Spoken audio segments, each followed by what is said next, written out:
Everyone Active podcast. I am one of your hosts, Jo. Hello, I am your other host, Michelle. How are you? Hey, oh, good. Always good in the hood. I don't know why I just said it like that. Are you okay? Yeah, it's the month of bank holidays. I know. Love a bank holiday in May. I know. Love bank holidays. Two of them, one at the beginning, one at the end. I'm back from my jet lag, had my holiday. It was very nice. Florida was amazing. Went to Raccoon Island. You love a bit of America on your travels. I do like a bit of America. But I did want to bring a raccoon back from Raccoon Island. This does not surprise me. Mr. Laurie said no. Yeah, probably a good thing. I'm not sure your dogs at home would appreciate No, raccoon. they would, because I've been following on Instagram. Oh, gosh, I've here been we go. following these certain raccoons, and the raccoons and dogs can be friends. Anyway, I showed this to Mr. Laurie before we went to America, and he said no anyway. Every moment I fall in love with you a little bit more. And Could you tell him that? Because he rolls his eyes so far back in his head.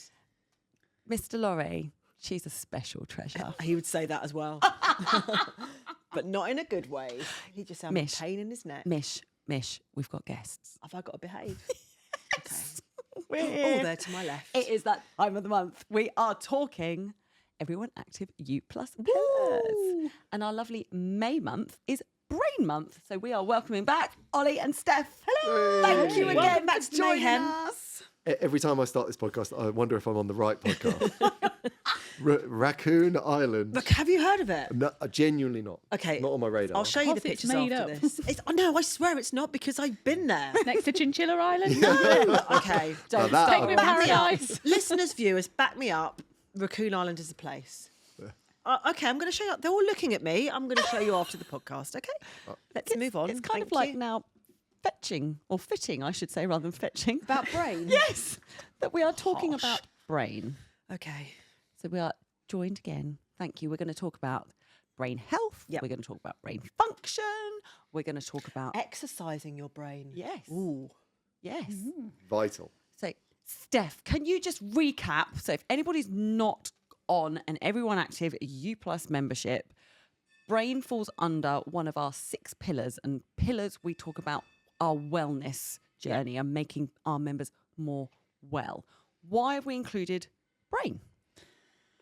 So brain is one of the ones that is underpinning all of the other actions and pillars that we do. They are all so closely interlinked anyway, but the fundamental kind of concepts that underlie within the brain health are derived from the different pillars and can be heavily influenced either way within the pillars as well. So it's a really important one to us, and I think it's a really important space to be recognising. There's more and more research happening in and around brain health. We also need to recognise there is perhaps more of a negative connotation when we look at brain health, when we start to tap into the likes of mental health.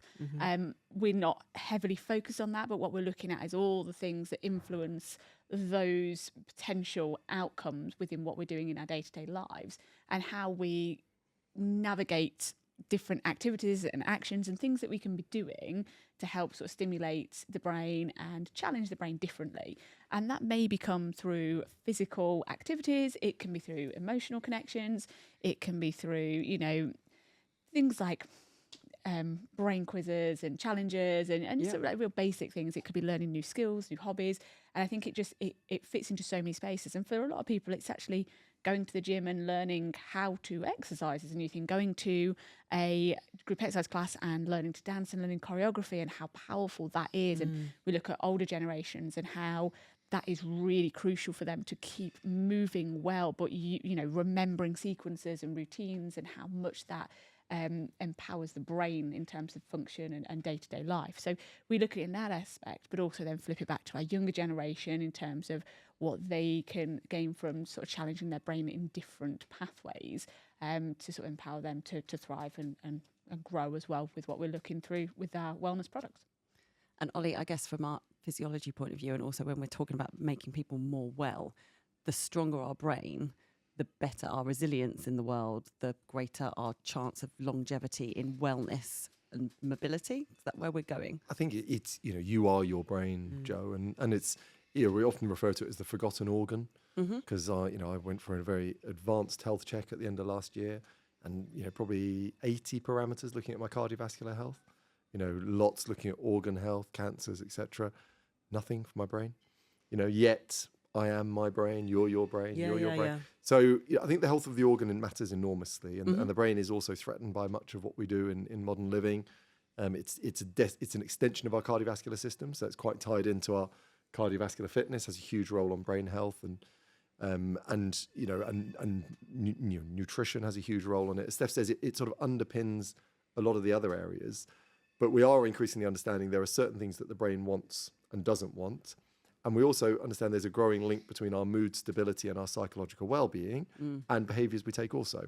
So we don't want to lean into the mental health thing and too much, because we want to be a facility that's optimising people's well-being. We're not trying to be a clinic. We're not trying to be a medical facility. But I think our brain health approach says that we recognise that mental health is on a continuum, the same as physical health. And when people think mental health, they often think about those clinical conditions, anxiety, depression, or the more advanced bipolars or psychosis, without thinking that every day we all have mental health that fluctuates between me feeling really pleased with myself and me looking in the mirror going, "You idiot," and "You look terrible in that t-shirt," and you are balding, and those things, It's a great day. that was just Tuesday. Are we touching on a nerve? Yeah. It could be a therapy session. Yeah, please. And therapy is a great part of life. But, there's that sense that inner voice matters enormously. And have I ever been taught how to harness that inner voice? And we are being bombarded with a number of things we've been told are going to solve our depressions, our anxieties, be it, a particular supplement. If I walk into a health food store, there'll be a St. John's wort, a rhodiola, there'll be there'll be an ashwagandha, and we're being given all these products without a sort of landscape of, well, should I take those before I go for a walk with a friend, and should I do those before I manage caffeine and alcohol, and again with the Everyone Active U Plus, we're trying to get people to the big blocks before they get to the little things. That's not to say those little things don't have some efficacy and evidence, but you wouldn't start with them. You would start with the big thing, and we really, across brain health, we've got the anatomical health of the organ. What does it like? It loves learning. It loves acquisition of skills. And for lots of people, maybe the only learning they've had in adult life comes from the learning of a clean and press in the gym, or a deadlift, or learning the steps in a Zumba class. We shouldn't underplay the role we give in skill acquisition and learning.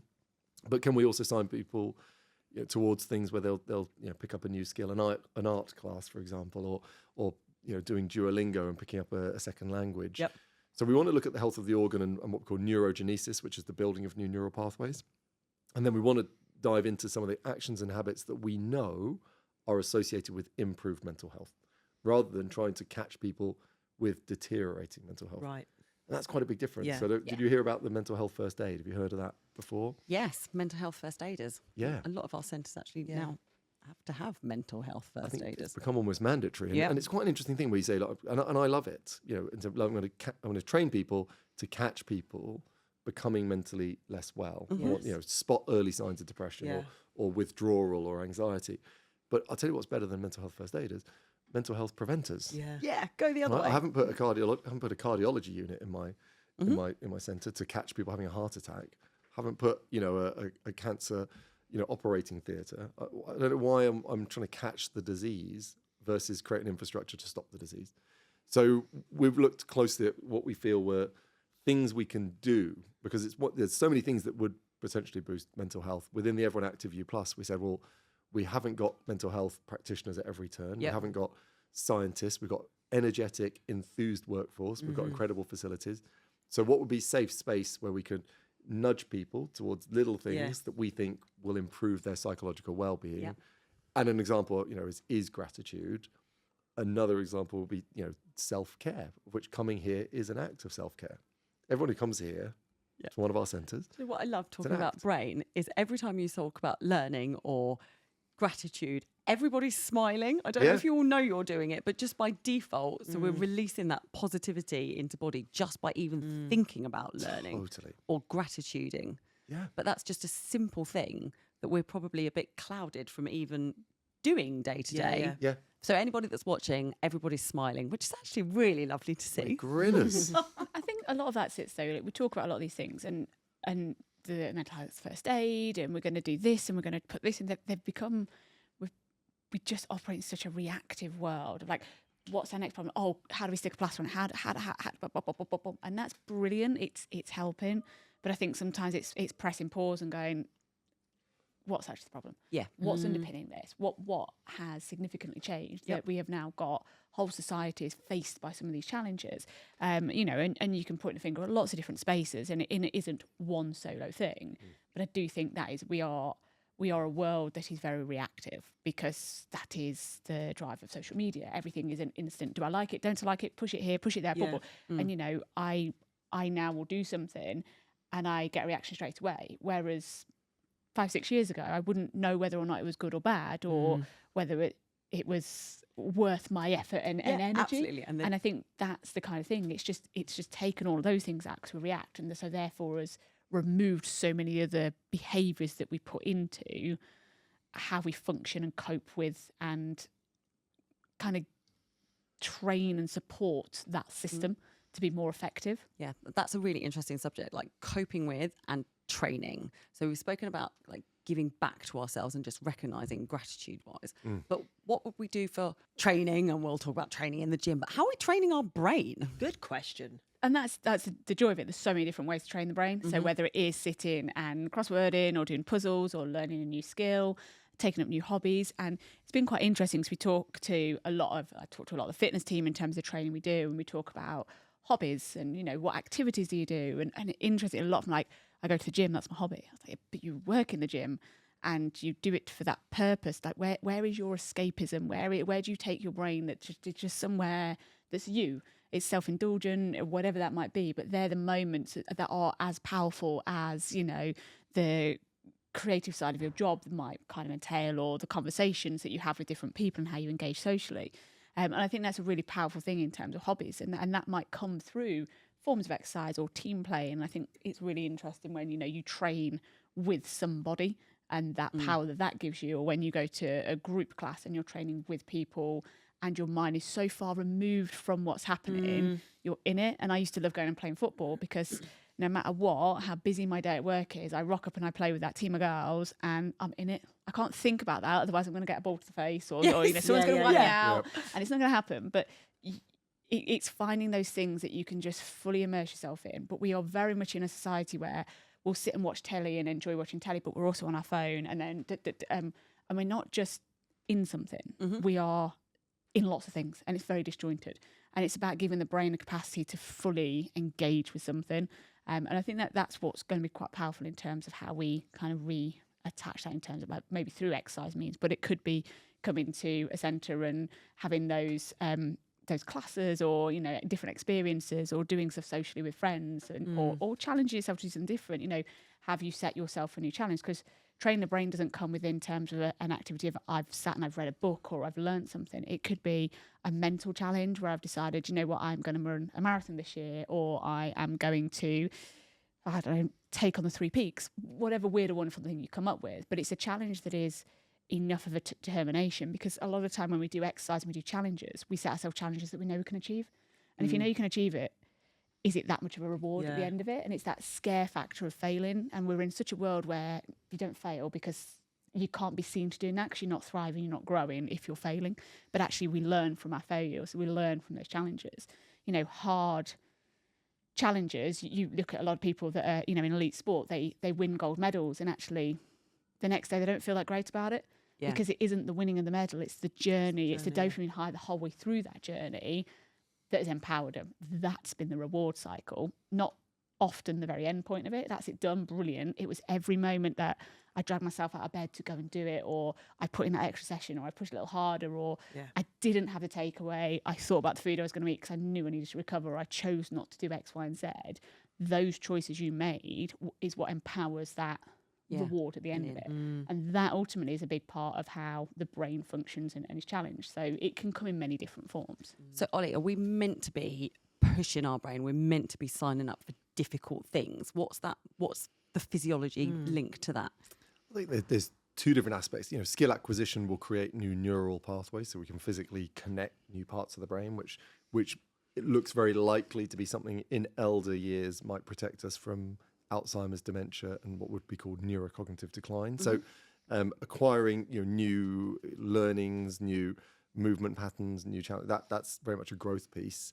I think again, what Steph's spot on there, and a lot of that element we're talking about there is perseverance and the development of what would be defined as grit. Yep. And grit is sort of sitting at the heart of psychology currently as a powerful modulator of all things. So grit defined as my ability to persevere, and there are various charts that you can use to score your grit levels, but it's increasingly looking like grit is the singular most important feature in whether you'll be successful in your life. Wow. Because life isn't easy. Nope. And those who quit when it gets tough will not succeed, and not that, is it Billy Ocean? When the going gets tough, the tough get going. He was, he was an 80s psychologist, Billy Ocean. Who's there? We're having a whole dance routine. So Billy, that principle is grit was actually much more laid out for us when we were younger, we as a generation, because we didn't have an opt out, and I look at horrible things like cross country, and I look at the countless times I was forced to fail through my development years.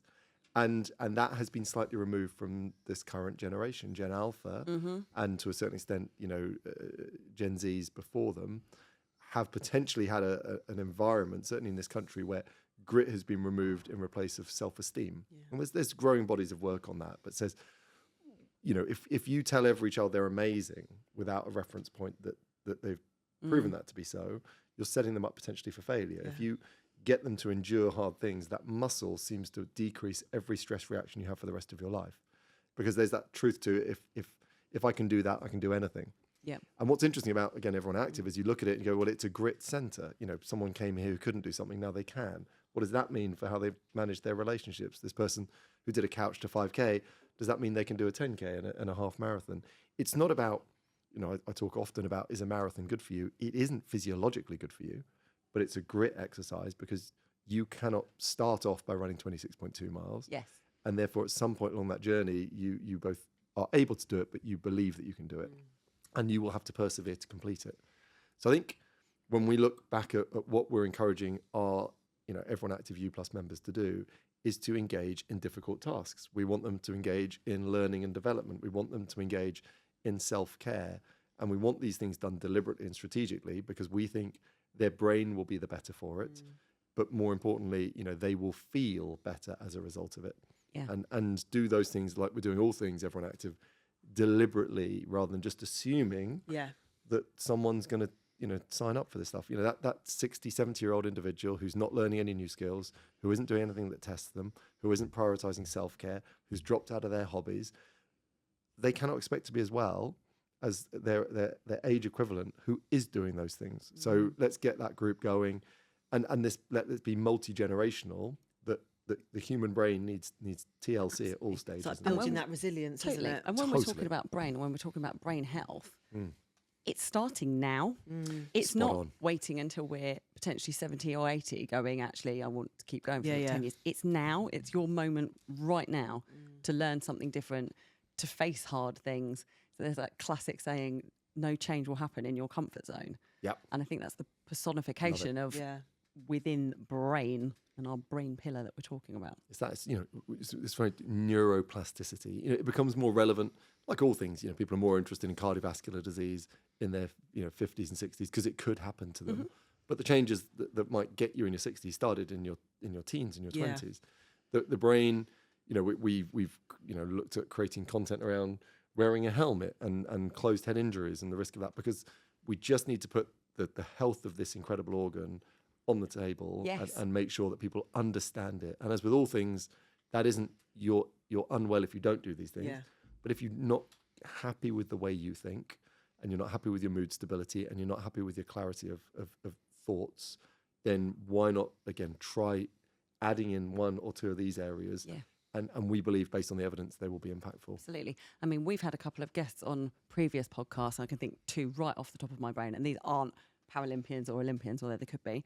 Paul Minter, he was a forces soldier, had first-rate conflict and was discharged with PTSD, but recognised how exercise and challenges took it was doing him. the hard stuff, wasn't it? He ended up running the coast of Britain Wow. and has now set up his own charity to go back into the serving forces and say, absolutely you're moving towards this goal, but what happens when that goal gets there or you've reached that end point? You need to keep going. And Yeah. he absolutely reversed his whole psychology Love it. by it, which is that's a Yeah. gorgeous episode to Yeah, listen to. absolutely. And then good old Tim Franklin, Oh. the 7th person ever in the human race to have ran the world. Oh, yeah. I mean, and Yeah. he probably is the personification of grit. Yeah, And totally. unfortunately for him, halfway through his run, he lost his father. But his father turned around and said to him, I want you to complete this run. And he did. And that is absolute grit, 100%, determination. yeah. And now he gives back and he coaches and he's a triathlon coach and he's teaching people about doing hard things. Yeah. Yes. And it was to them, yes, they were doing the physical activity, but it was their positivity of it's going to hurt. I've been through a horrific circumstance, but I'm going to make this into my positive. Yeah. And then being able to grow from that. And that was their brain growth, Yeah, not just totally. their physical growth, which I think is Love it. Couldn't agree more. Amazing. good to Legend. talk about. Good to talk about. So, team, thank you so much for listening. As always, Thank if you you for joining want to us. hear more, email us. Podcast@everyoneactive.com. And you don't just email us. We can get messages over to Oli and Steph Yes, as we well. Any of the Everyone Active team. But as always, like us Share the love. and enjoy the rest of your day. Take care, team. We'll see you soon. Bye. Bye.